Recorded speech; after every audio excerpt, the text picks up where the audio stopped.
जय गुरु जी, शुक्राना गुरु जी, लख लख शुक्राना, अनंतम अनंतम शुक्राना, सारी संगत जी का शुक्राना।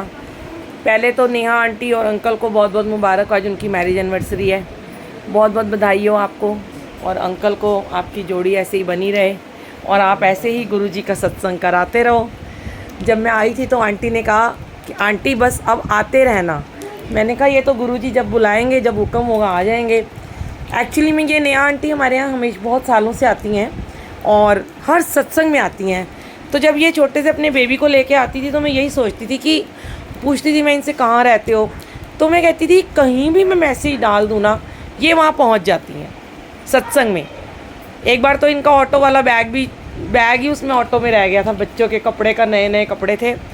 तो इनका भाव है जो ये नहीं सोचती हैं कि मैं कहाँ जा रही हूँ, किसके घर जा रही हूँ। हुक्म होता है गुरुजी महाराज का जब गुरुजी किसको बुलाते हैं। आज आप सबको हुक्म हुआ है गुरुजी का कि आपको यहाँ बुलाया है। तो जब भी हम गुरु के दरबार में जाते हैं हमें कभी नहीं सोचना चाहिए कि हम किसके घर जा रहे हैं। बस हमें ये सोचना चाहिए कि हमें हुक्म हुआ है सत्संग में जाने का। और संगत जी बड़े भाग वाले होते हैं जो सत्संग में जाते हैं।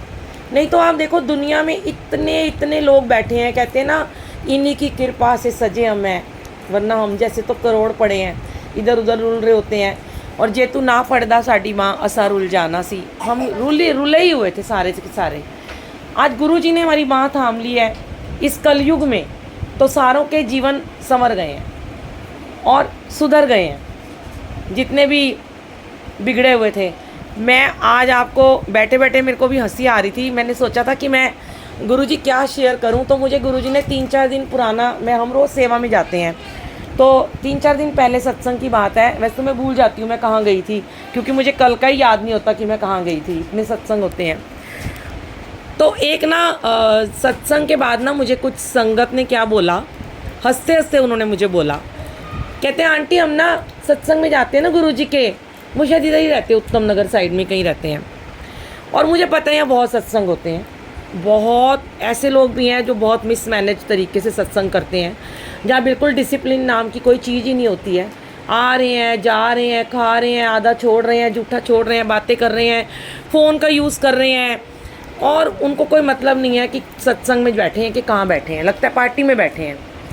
तो वो आंटी मुझे 2-3 आंटियाँ मुझे कहने लगी कि आंटी जैसे एज़ यूजुअल सारे बोलते हैं, पहले तो उनको बुरा लगता है जब हम बोलते हैं चुप हो जाओ, बातें मत करो, पर बाद में उनको लगता है कि हमारी कितनी अच्छी लिव लगी हुई थी, हमारा कनेक्शन बन रहा था गुरुजी के साथ, हमें गुरबानी समझ में आ रही थी क्योंकि कोई बातें नहीं कर रहा था और लाइट्स पूरी ऑफ थी, कनेक्शन हो रहा था हमारा परमात्मा के साथ।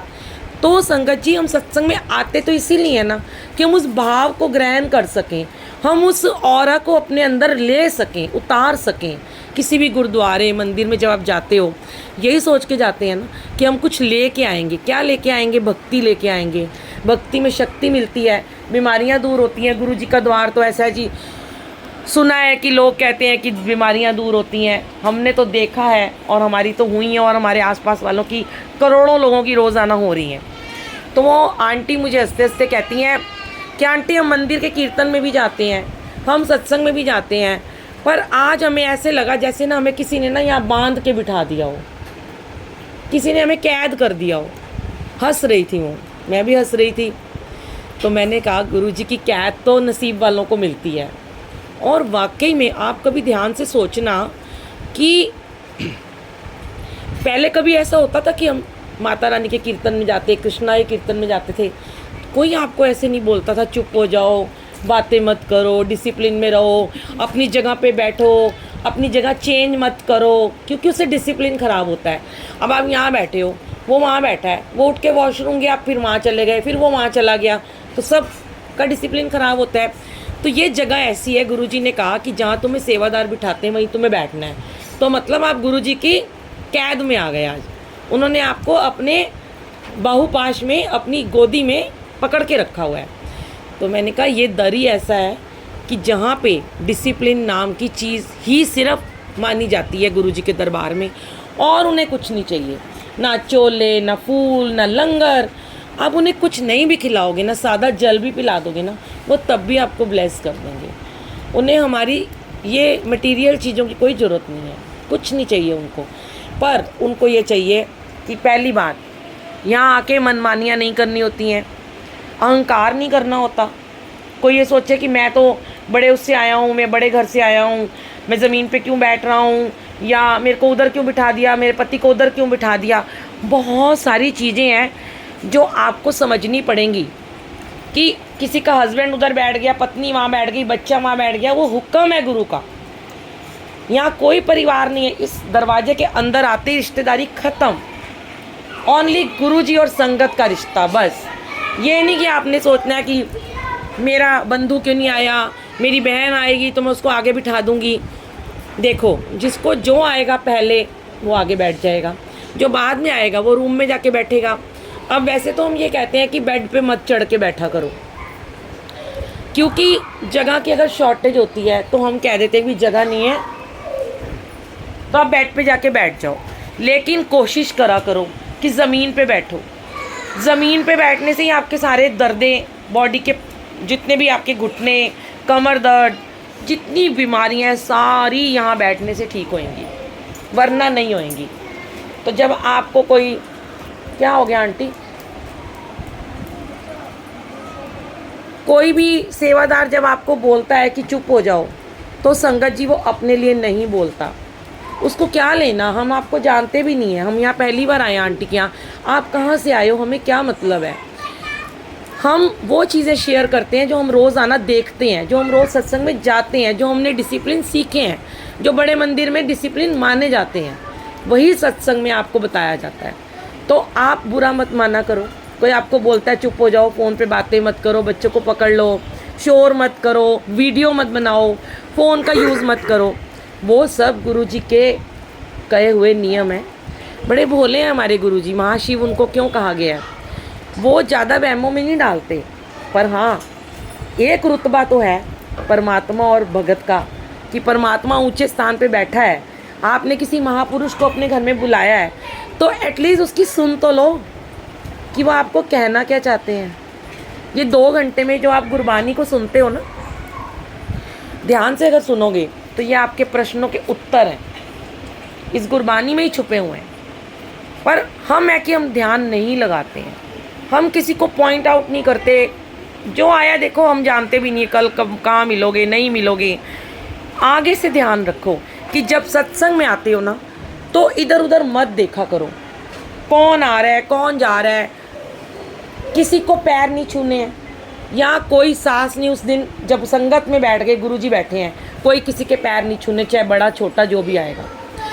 किसी को पहले आते ही आपको हाय हेलो नहीं करना, गले नहीं मिलना, सीधा गुरुजी का मत्था टेको, जहाँ आपको सेवादार बिठाए वहाँ जाके बैठ जाओ आंखें बंद करके। और अगर आपको कोई इशारे करके बुलाता है तो आपको नहीं उठना वहाँ से। ये देखो, ये आपकी सारी खुद की सेवा है। इतनी बड़ी बड़ी उम्र में हो गए सब, अभी भी अगर हम ये सब चीज़ें सिखाने लगेंगे तो क्या फ़ायदा सत्संग में जाने का।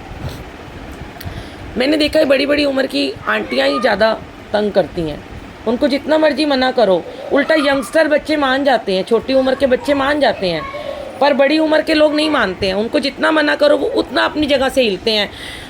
मेरे को समझ में नहीं आता कि जब हम गुरबानी शुरू होती है, हम जब लाइट्स ऑफ कर देते हैं, जब आपका ध्यान केंद्रित हो जाता है उस बानी की तरफ, आंखें बंद हो जाती हैं, तो कौन सा दरबार और कौन सा गुरुजी महाराज सब यहाँ दिखता है।